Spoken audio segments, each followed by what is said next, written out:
What is up, everybody? Welcome to DFS by the Numbers. This is my prediction and breakdown video for Nate Diaz going against Tony Ferguson. I need all the wins, yeah.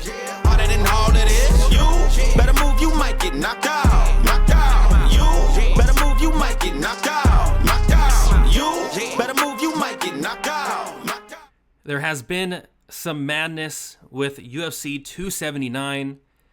3 matchups changed around. I've never seen anything like it in my life, but from a fan perspective, and I'm kind of frustrated because I did have a ton of bets on these 3 fights. From a fan perspective, though, I'm looking forward to seeing Nate Diaz and Tony Ferguson. I'm looking forward to seeing Khamzat Chimaev going against Kevin Holland. So from a fan, I'm excited. I'm very excited. This card, it got weirdly better. There's been some madness, there's been some chaos, but this card got better, at least in my opinion. I am more so looking forward to Nate Diaz, Tony Ferguson than I was against, Nate Diaz, Khamzat Chimaev, where we had Chimaev as a minus 1,800 favorite. That is not the case in this matchup. This is a closely lined fight here. So we're going to break it down. We're going to talk about some numbers. I'll give my prediction, and yeah, let's get into it. So before we get started, if you guys can please leave a like on the video, subscribe to the channel. It is always much, much appreciated. I'll be going live on my channel, so make sure you are subscribed so don't miss out on that. I'll be breaking down all the madness a little bit more, getting into more detail here, but going to be making a prediction and breaking this fight down a little bit. So this is a 5-round fight. It looks like they have both the Diaz-Ferguson fight as the 5-round main event, and then as of now, the co-main event is Khamzat Chimaev, Kevin Holland. That is 5 rounds as well, as far as I'm concerned. So yeah, I'm looking forward to this fight. Let's get into the numbers a little bit. So Nate Diaz, he is 37 years old, 6 foot with a 76-inch reach. He is 20-13 and 2-3 in his last 5 fights. We have Tony Ferguson. He is 38 years old, 5'11", 76.5-inch reach, 25-7 and 1-4 in his last 5 fights. Nate Diaz is going to be 1 year younger. Nate Diaz is going to have a 1-inch height advantage, and Ferguson is going to have a 1/2 inch of reach advantage here. So this is a completely different matchup for both guys. Absolutely a completely different match for both guys, and it's just weird, making this fight on, a little bit over 24 hours until these guys, get in there and fight. A little bit over 24 hours. I mean, they had their game plans, their camps for, different opponent. Like, this is 2 different matchups, which is just weird. And like I said, we've never seen anything like this. But for Nate Diaz, he was going against a monster, and Khamzat Chimaev, Chimaev was minus 1,800 against him. I mean, it was going to end very, very badly. This is a fight where I don't think it ends very, very badly for Diaz. Do I think he wins the fight? I think it's possible. Do I favor him to win the fight? I don't. I am more on the Ferguson side, and we'll talk about why. Let's see where these odds have it first, though. So Ferguson opened up as a plus 135 underdog for some reason. He is currently minus 200. Nate Diaz opened up minus 155. He is currently plus 145. So obviously this is a much easier matchup, honestly, for both guys. Ferguson was going against the Leech. The Leech was a big favorite against Tony Ferguson. The Leech was minus 300. Now Ferguson is a decent-sized favorite against Nate Diaz. And the reason why is, I mean, first, you got to look at Ferguson. He's been on a skid. I think people are very down on him, and rightfully so. He has not looked good in a while. But look at who he's fighting. He is fighting top 5 guys. I think Diaz is ranked 6, but top 5 guys at 155, right? He lost to Justin Gaethje. No shame in that. He lost to Charles Oliveira, the champion. No shame in that. He lost to Beneil Dariush, who I think is ranked 6th in the division at the moment, but he was kind of going on a run. He's been doing very well up until he got injured. No shame in that loss. And then lost to Michael Chandler, top 5 guy. No shame in any of those losses. But he just wasn't competitive in really any of them. I mean, he got smoked by Justin Gaethje. I guess he was competitive early, finished in the 5th round.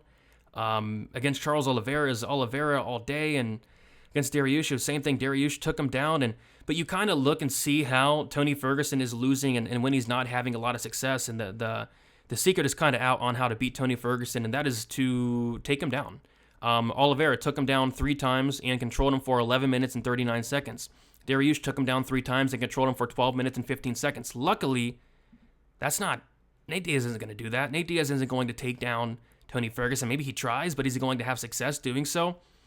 I don't really think so. I think this fight primarily does play out on the feet, and I think if anything, maybe Ferguson goes for takedowns here. The problem is Ferguson hasn't got a takedown in a long, long time, but I would like him to. I mean, Nate Diaz does not have a great takedown defense. Nate Diaz, I think it's like 40%, 41% takedown defense.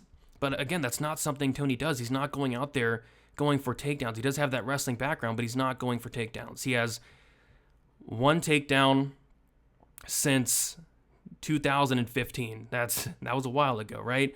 So I just don't expect Tony Ferguson to really go for takedowns here. Maybe he does. I don't expect it, though. I expect these guys to strike for 25 minutes.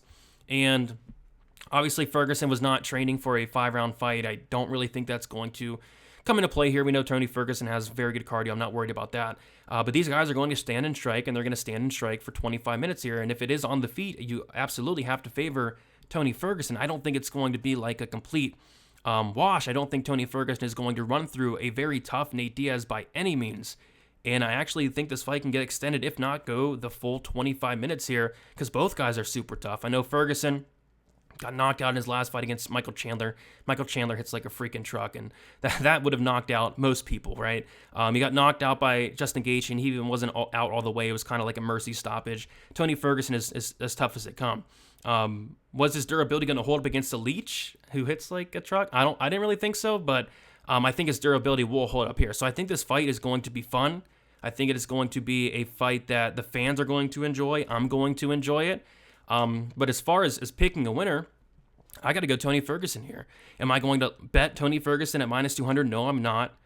Is Tony Ferguson completely washed and done? Potentially. It certainly does look like it, but he's fighting Michael Chandler. He's fighting Beneil Dariush. He's fighting Charles Oliveira. He's fighting Justin Gaethje. He's fighting the best of the best. I think we got to give him a little bit of a pass, but I think Diaz will definitely make this competitive, but on the feet, the better striker is Tony Ferguson. We can take a look at some numbers here. Ferguson landing 5.12 significant strikes per minute. The guy's volume is phenomenal. 45% accuracy. He's only absorbing 3.81 significant strikes per minute. Ferguson has a positive significant strike differential of 1.31 and a 58% strike in defense. You take a look at Diaz, he's landing a good amount as well. 4.51 significant strikes per minute, 45% accuracy. He has absorbed 3.73 significant strikes per minute with a positive 0.78 significant strike differential, but only a 52% strike in defense. We've seen that, especially as of late. Diaz has been cut up. He got that cut stoppage loss against Jorge Masvidal. Like, that can very well happen here. What a good fight. Cannot wait to watch this fight from a betting perspective. There's probably no way I'm touching this. I'm just going to sit back, relax, and enjoy a very fun, fan favorite type of fight. But as far as a pick, I will be going with Tony Ferguson. But I will say, I think Diaz is a lot more live than the line does indicate. I feel like this should be lined semi-close because, like I said, Ferguson, he's not been training for a 5-round fight. Maybe that comes into play here. I think he'll be fine personally. Diaz has been training for a 5-round fight. He has been training for a killer like Khamzat Chimaev. So Diaz is definitely more prepared for 5 rounds, but yeah, I think Ferguson is the better striker. I don't really expect this to hit the mat. I would prefer Tony Ferguson going for takedowns here, but like I said, can we count on him to do it?